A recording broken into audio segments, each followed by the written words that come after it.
ma petite veste en jambon. On dirait que je sors d'un sandwich. D'ailleurs, vous avez tous le bonjour de la mayonnaise. J'étais inquiet juste avant. On dirait le quarterback des Pourcins d'Angoulême. Je suis au top. Tac. On est au top. Grande équipe. Très grande équipe. Très grande équipe. Très grande équipe. Dans les amis, très heureux d'être là. Moi, ça va très très bien. Il m'arrive un truc bizarre en ce moment dans ma vie. Je stresse plus. Vraiment, je ressens plus le stress. Et ça m'inquiète un peu. Non, parce qu'il y a que deux types de personnes qui stressent pas. Il y a les gens qui sont très en confiance. Et il y a les gens qui sont très inconscients. Les teubés. Si, tu vois de qui je parle. Ils escaladent la tour Montparnasse et tout. Teubés de fous malades. Des fois, le stress, c'est un peu un signe d'intelligence. Il y a des gens, t'as envie d'aller les voir, leur dire, il s'agirait de stresser là, s'il te plaît. C'est pas normal, on soit plus inquiet que toi. T'escalades des trucs qui ont des ascenseurs. Stress, s'il te plaît. Voilà, bénévolement en plus. C'est pas rémunéré. C'est pour le plaisir de risquer sa vie. C'est quoi, à la limite, fais-le. Mais pourquoi tu le fais devant nous? Pourquoi? Moi, si tu t'éclates, je suis traumatisé for life. Dieu merci, on vit dans un monde où il y a des montagnes. Va risquer ta vie devant les bouquetins. Ils s'en battent les steaks.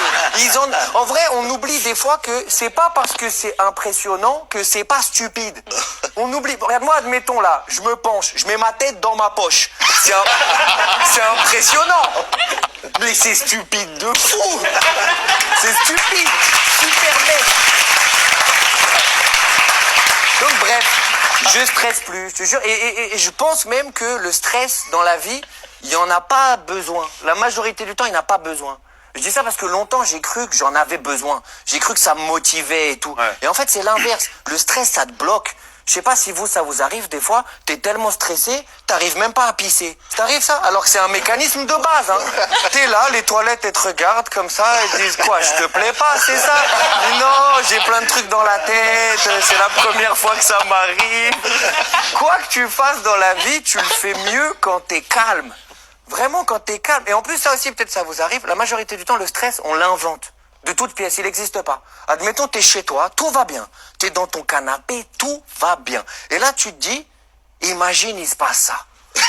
Et là, t'es en panique de fou, alors qu'il se passe rien. C'est comme si tu prends un balai, tu lui mets une perruque, une petite moustache, et 10 minutes après, t'appelles la police. Ouais, je crois qu'il y a quelqu'un chez moi. C'est le fantôme d'un homme de ménage. Il n'y a pas. Et je pense que c'est plus facile de pas stresser quand tu réalises que l'échec, c'est pas grave. L'échec, il y en a besoin dans tous les processus de la vie. T'as plus besoin de te tromper que de stresser dans la vie. Là, moi, il y a pas longtemps, Redouane, il était là, j'ai pris un bide de fou malade devant 12 000 personnes. Mais vraiment un bide de fou malade. Bercy. Mais bite de fou malade, je t'explique, j'arrive sur scène, les gens, ils me regardaient comme des australopithèques devant une éclipse. Ils étaient là, un mystère total pour eux. Vraiment, c'est mauvais présage, ça, non, comme délire. Et moi, j'envoyais mes meilleures vannes et j'étais inoffensif. J'avais l'impression que je tirais à l'arc sur un tank. Tu vois, même l'arc, j'exagère. C'est comme s'il y avait un tank et moi, je lui jetais des bouts de pain, comme ça. Mais pas le quignon un peu dur, la mimole, elle sort du four. J'avais aucun impact sur eux. À un moment donné, je me suis dit, peut-être ils sont pas francophones. Peut-être je suis dans un immense musée Grévin et on m'a pas prévenu. Et non, j'ai compris que c'était des vrais gens parce qu'à un moment donné, il y a une dame, elle a dit, c'est vachement long, hein. Ça, dans le spectacle, c'est pas bon signe. Déjà parce que j'étais pas tout nu. Et de deux, parce que j'étais encore loin de la moitié. Wow. Tu comprends? C'était un carnage. Et devant 12 000 personnes. Tu sais comment 12 000 personnes, ça peut faire du bruit? Imagine 12 000 personnes, comment ça peut faire du silence. Il y avait tellement aucune réaction, j'entendais mes cheveux tomber. Et quand ils tombaient, ils passaient à côté de mon oreille et ils me disaient, t'es éclaté, frérot. Carnage, c'était un carnage. Et l'humour, c'est très cruel. Là, ici, vous le savez. L'humour, c'est pas comme la peinture. Quand c'est de la merde, il n'y a pas de doute possible. Non. Ça n'existe pas, l'humour contemporain. Non. Soit ça rigole, soit c'est de la merde.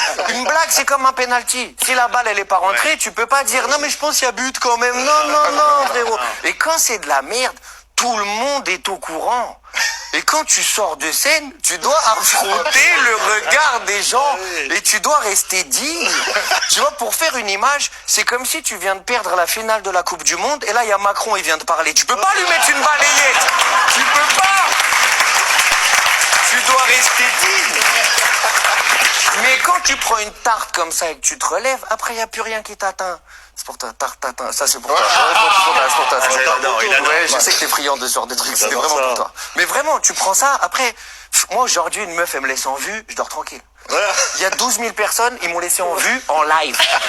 Aujourd'hui, je suis tranquille. Et puis en plus, c'est souvent, on a peur de l'échec. On a peur de ce que les gens ils vont penser. Mais quoi que tu fasses, les gens ils pensent. Dis-toi qu'il y a des gens dans le football, ils trouvent que Zidane, c'est pas une dinguerie. Et toi, tu vas faire l'unanimité, laisse-les penser. C'est pour ça, vraiment, ça me tenait à cœur. En ce début d'année, je voulais souhaiter à tout le monde de prendre des risques. Pas des risques de teubé, genre escalader la tour Montparnasse.